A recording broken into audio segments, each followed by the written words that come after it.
Allez, donc c'est parti pour notre première formation. Donc notre introduction, d'accord. Nous allons donc télécharger notre première application qui est donc VirtualBox qui nous servira donc de installer nos autres applications de façon virtuelle. Donc c'est ce que nous allons faire. Il vous suffit d'aller tout simplement sur Google et de taper VirtualBox. Pourquoi VirtualBox? Tout simplement parce que c'est un logiciel open source et donc gratuit également.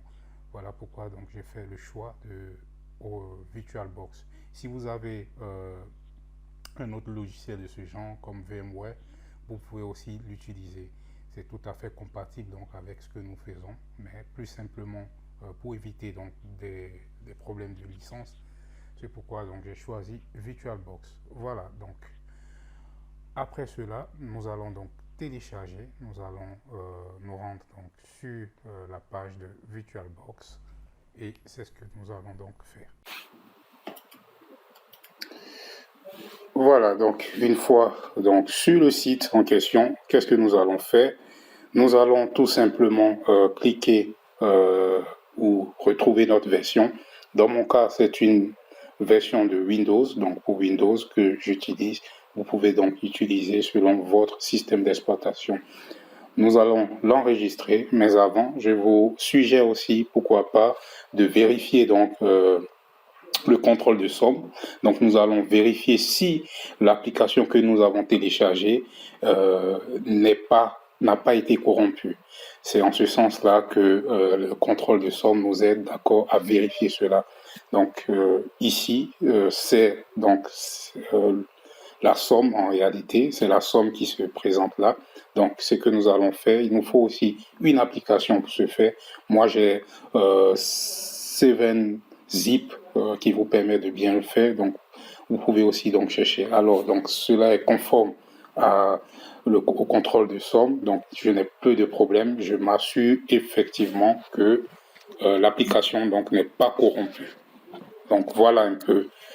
Donc alors une fois vérifié, nous allons passer donc à la prochaine étape de notre prochain logiciel. Nous pouvons donc ici, comme je vous l'ai dit, dans le cas, nous pouvons télécharger 7zip. Voilà, c'est optionnel, d'accord, mais je vous suggère vraiment aussi cette application pour toujours contrôler vos différents programmes, pas seulement pour cette formation, mais tout programme, des fichiers que vous aurez à télécharger sur Internet. Donc voilà, donc après après avoir téléchargé donc cette application, nous allons aller télécharger donc Kali Linux. Nous rendons sur Kali Linux et nous allons donc télécharger ici, attention, nous allons télécharger tout simplement la version des virtual machines, donc les machines virtuelles. Ici, nous avons le 64 bits comme le 32 bits.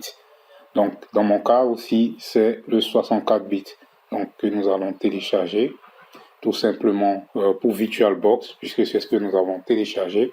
Alors, donc, vous pouvez télécharger directement ou depuis votre torrent. Directement, cela peut être bien si vous avez une très bonne connexion. Sinon, en torrent, pourquoi? Parce que lorsque votre téléchargement est interrompu, vous pouvez reprendre où vous êtes arrêté. Ici aussi, il y a donc un contrôle de somme.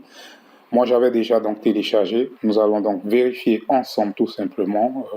Ayez toujours les bonnes attitudes.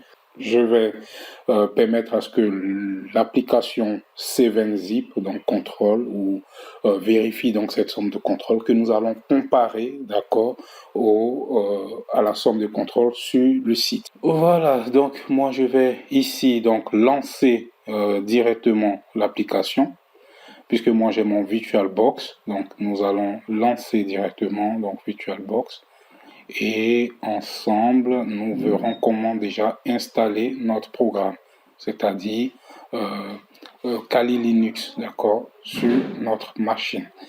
N'ayez crainte, c'est tout simple et vous verrez que voilà, ce n'est rien de compliqué. Donc moi, je vais retrouver rapidement donc le logiciel. Vous ne l'avez pas fait certainement. Donc cette étape, il vous suffira donc de de cliquer, installer et puis faire suivre tout simplement. Donc alors ici moi je vais donc lancer l'application en tant que telle et le fichier que nous avons téléchargé de Kali, donc c'est zippé, nous allons dézipper et utiliser la version, sinon l'extension .vdi.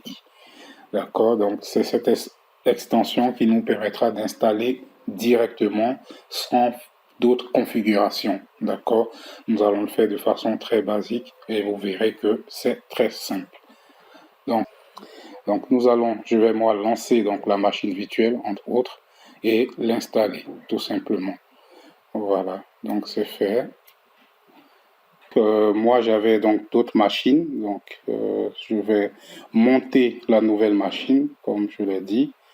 Vous allez tout simplement devoir cliquer sur nouvelle machine, soit le petit plus que vous voyez là, ou dans l'onglet, voilà, le petit plus, donc vous n'avez qu'à cliquer ajouter une nouvelle machine et cela va vous rediriger, sinon vous allez indiquer, d'accord, le fichier dézippé.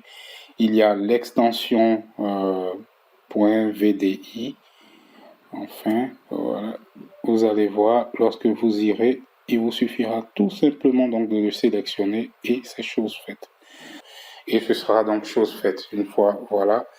Vous arrivez donc à l'interface, à la première installation, enfin du premier démarrage. Par défaut, donc Kali vous donne, je peux dire, les identifiants. Donc le login c'est Kali, le mot de passe c'est aussi Kali. Donc après vous pouvez donc changer cela. Nous aurons peut-être le temps aussi de changer cela, mais cela peu importe, d'accord. Dans le cas de cette formation, nous n'allons pas nous attarder sur ce détail, vu que nous sommes en virtuel, donc pas de problème.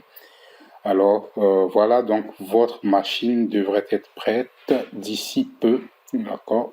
Voilà, nous allons donc rentrer les identifiants, Kali, et c'est tout. Voilà, donc c'est fait. Voilà, nous avons donc notre interface ici. Nous allons beaucoup plus utiliser donc notre terminal. Voilà, donc voilà les amis, à bientôt pour l'autre coup.